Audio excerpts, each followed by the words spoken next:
At 4:45 a.m. local time, 2 Ukrainian Su-24M strike aircraft lifted from a hidden airstrip near Mirhorod. Call signs Vega 1 and Vega 2. Their mission: eliminate a Russian S-400 Triumph battery recently redeployed near Dzhankoi, Crimea, a system capable of denying airspace across half of southern Ukraine. Each Su-24 carried a pair of Storm Shadow cruise missiles, British-supplied, GPS-INS guided, with a 450-kilogram Broach warhead designed to penetrate bunkers before detonation. Supporting them were 2 MiG-29s fitted with HARM-compatible pods, armed with AGM-88 anti-radiation missiles to suppress radar emissions during the strike window. A mission built on seconds, precision, and silence. The crews flew radio silent, hugging terrain at 80 feet above ground, radar altimeters screaming warnings through headsets. The Su-24's navigation computer, fed by preloaded terrain-following maps, adjusted pitch by micro-increments, dipping through fog banks that glowed faintly under dawn light below, fields blurred into ribbons. The attack route had been chosen for one reason: terrain masking. The route exploited river valleys that broke radar line of sight from known Russian surveillance radars at Sevastopol and Belbek. If the plan held, they'd remain invisible until the final climb for launch. Unknown to the pilots, Russian radar operators at Dzhankoi were already uneasy. An Orlan 10 UAV had gone silent over the Perekop Isthmus 20 minutes earlier, possibly jammed. Its last feed had shown faint infrared signatures moving low across the northern horizon someone had noticed. By 5:12 a.m., Vega 1's radar warning receiver flickered once. L-band sweep detected, distant, intermittent. It was the 91 N6E Big Bird search radar of the S-400, operating at 2 to 4 gigahertz range, 250 kilometers. They were still below its horizon, but the clock had started ticking. At 5:16 a.m., the Su-24s crossed waypoint Bravo, the last navigation fix before entering Russian-controlled airspace. Vega 1's pilot, call sign Iron, adjusted throttle, holding 480 knots. The aircraft shuddered slightly. Turbulence rolling off the low ridge lines behind him. Vega 2 followed precisely, 1.2 kilometers in trail, keeping formation with barely perceptible control corrections. "Maintain terrain mode," Iron said quietly into his intercom, not over open comms. "Copy," replied his navigator. The Storm Shadows were armed, safeties green, flight computers synced to inertial reference. Impact time: T plus 29 minutes. Above them, the MiG-29 pair held station 40 kilometers north, climbing intermittently to sweep for radar activity. Their AN/ALQ-131 pods emitted low-level jamming bursts, short, unpredictable pulses designed to spoof search radars without revealing a fixed origin. It was electronic sleight of hand, creating ghost echoes over Melitopol while the real strike force threaded below radar coverage. The Russian S-400 battery at Dzhankoi was no static target. It sat in dispersed formation across a 3-kilometer grid: 91 N6E radar, 92 N6 engagement radar, 8 transporter erector launchers, and a 55K 6E command post. All mobile, all hardened, all linked via encrypted fiber. But every system had a weakness. The 91 N6E could see far, but not low. Its radar horizon was 35 kilometers for targets flying under 100 feet. The Ukrainians were gambling everything on that number. At 5:20 a.m., a Russian of 50 UAWACS operating over the Black Sea began sweeping a wide sector, frequency hopping through 2.9 to 3.1 gigahertz. The system could spot a low-level jet at roughly 200 kilometers, but only if it climbed above ground clutter. So Vega flight stayed buried in terrain, radio altimeters screaming as they passed 40-foot treetops and power lines whipping past like spears. Then the first tremor of danger. The radar warning receiver shrieked, a brief illumination from a Nebo-M VHF radar stationed near Armyansk. Unlike the S-400's Big Bird, Nebo-M's long wavelengths could sometimes penetrate terrain masking. Its sweep lasted 3 seconds, enough to tag a faint moving echo. Russian operators flagged it as possible low-speed target, nothing more. But the data was already being sent to Dzhankoi's integrated air defense network. Iron saw it too. His SPO-15 Berioza display flashed yellow, threat sector 120 degrees. Painted once, possibly VHF, he muttered. Range? His navigator asked. Unclear. Keep the beam 90. We're still ghosts for now. Every minute now meant less distance and more risk. Vega 1's fuel counters ticked down. 6,100 kilograms remaining. They'd need at least 2,000 to make it home. Margin for error, 3 minutes of flight time. At 5:27 a.m., they reached the initial point, IP, a shallow valley 62 kilometers north of the target. Beyond this line, they'd have to climb. The storm shadows needed altitude to glide the final stretch. Iron looked down at the navigation display, course line flashing red no, turning back now. Power to military. Begin climb, 3-degree pitch. The Su-24 rose from the valley, slicing through low fog layers. Instantly, their radar signatures bloomed above the horizon. In Dzhankoi's command shelter, a Russian lieutenant noticed the spike. New contact, bearing 086, altitude 300 meters, range 56 kilometers, possible fast mover. Seconds later, the 92 N6 gravestone radar switched from standby to active. Frequency modulation changed, antenna spinning. The hunter was now hunting. The electronic warfare MiGs saw it too. Gravestone active, one pilot reported. Permission to launch harms. Approved engage at will.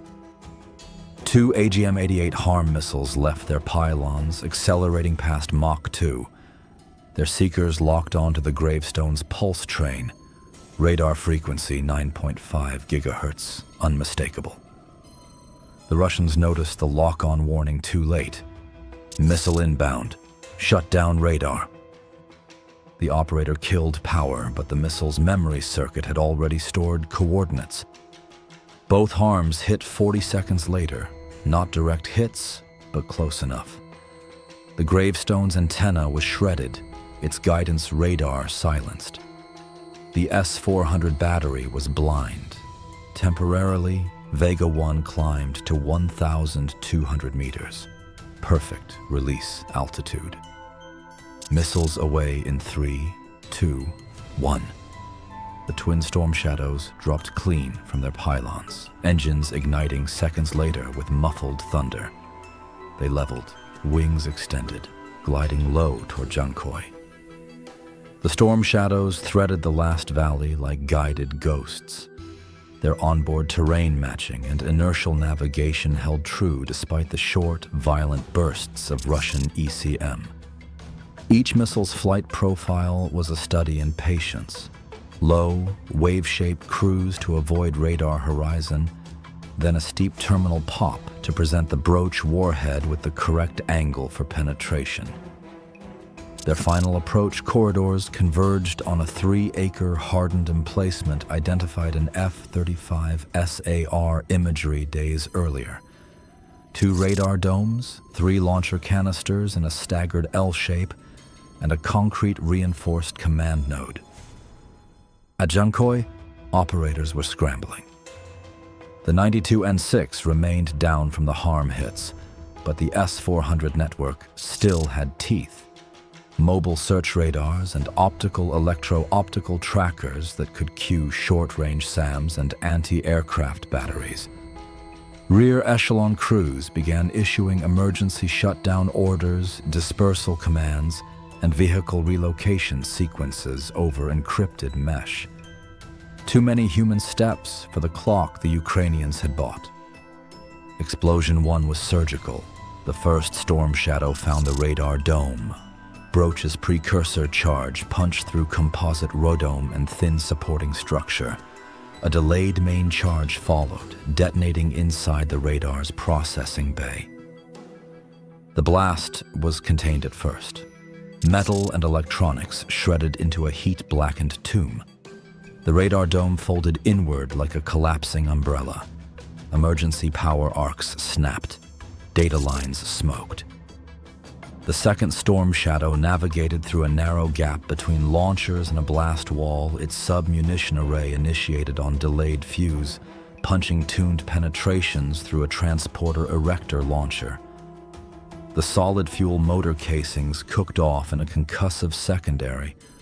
The launcher's hydraulic systems vaporized, electronics fused, and propellant shards became lethal projectiles across a 50-meter radius.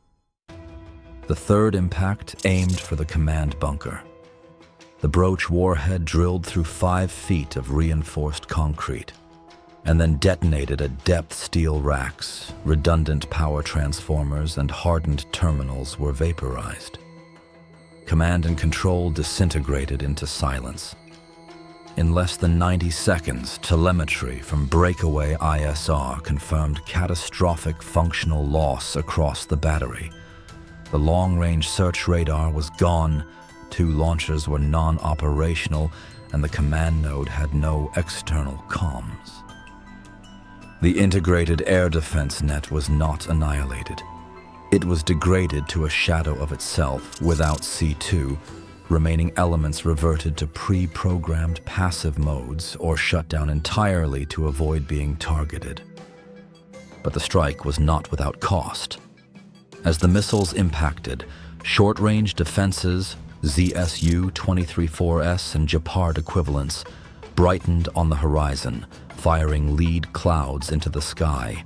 One of the Su-24s, still on a climb-out vector, encountered a late salvo of 23mm flak. A tracer stitched through the port wing root. The aircraft shuddered. Hydraulic pressure dipped by 12%. Indicators flashed, but held. Iron's gloved hand steadied the stick. The navigator ran immediate systems checks. One hydraulic channel degraded. Flight controls remained responsive through backups, electrics fluctuating but life-sustaining. The MiG-29 SEAD wing executed a textbook cover egress. Their HARMS had bought a narrow window, but Russian optical trackers were lightning quick, and their short-range missiles were still dangerous in the terminal corridor.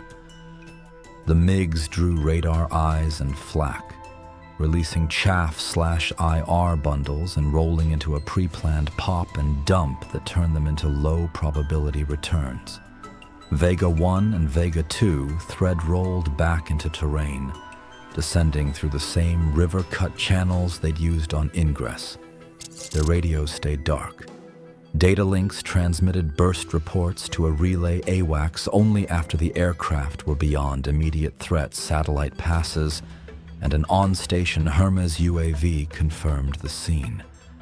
Smoke columns, collapsing antennas, and a cratered command bunker. The imagery matched the weapon release plan within meters. Back in the cockpit, Iron monitored fuel versus distance. The hit had bled some hydraulic fluid, but not enough to stop them. He elected to maintain the pre-briefed exfil route rather than accept additional risk by diverting to a forward base. Discipline, not improvisation, would get them home. At 5:56 a.m. over friendly held lowlands, both Su-24s checked in with a terse encrypted message. Package home. One bird hit but controllable. Arms intact. Request med logistics for assessment on return. The MiGs recovered 10 minutes later, their pilots reporting radar suppression success and visual confirmation of multiple secondary fires at the target. The immediate tactical objective had been met. The S-400 battery's kill chain was broken for a limited but operationally significant window, hours if not days, enough to reopen corridors for follow-on air logistics and interdiction sorties. The cost had been contained to material and a damaged airframe rather than lives lost or strategic escalation. Debrief later would parse every ping, every pulse, and every second of decision engineers would catalog fragment patterns and hydraulic degradation. Electronic warfare officers would analyze spectrum recordings to refine HARM timing. Intelligence would update risk curves across Crimea. Politicians would sign terse notes and measure messaging. Soldiers and air crews would sip black coffee and let adrenaline ebb into routine. For Iron, the mission remained a practical ledger. Calculated risk, applied force, and extraction on the other side. The sky above was still dangerous, but for the moment it belonged to those who chose to buy it back with seconds in steel. By dawn's full light, the strike package was a quiet ghost in operational reports. One damaged Su-24 returning on limp hydraulics, 2 MiGs with scorched paint from near-miss fragments, and an S-400 battery that would not wake fast enough to contest the next wave. The physical tally was straightforward. 3 major nodes destroyed or disabled, primary radar out, 2 launchers wrecked, command bunker pulverized. The operational effect was clearer. A local air defense umbrella collapsed into holes big enough for escorts and logistics to thread through for a limited window. In the debrief, nothing was romanticized. The pilots described raw sensations, metallic reverberations, the smell of burnt insulation, the cold precision of checklist memory under pressure. EW officers mapped pulse trains to timestamps and adjusted HARM employment windows by fractions of a second. Intelligence paired post-strike imagery with human reports to update enemy disposition and predict likely relocation patterns. Maintenance crews prepared for a surgical recovery. The damaged Su-24's airframe would live to fly again with parts and sweat, and the lessons would be stitched into tactics for the next mission. Strategically, the strike sent a quantified message. Precision air power and tightly integrated SED can still nullify high-end systems when vectors align, technology, timing, and human execution. Politically, it was contained.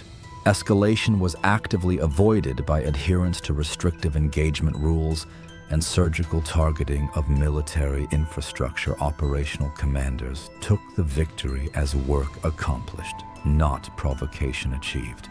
Iron sat in a folding chair, helmet off, watching mechanics unbolt panels where fragments had punched through. He felt neither pride nor triumph, only an acute clarity.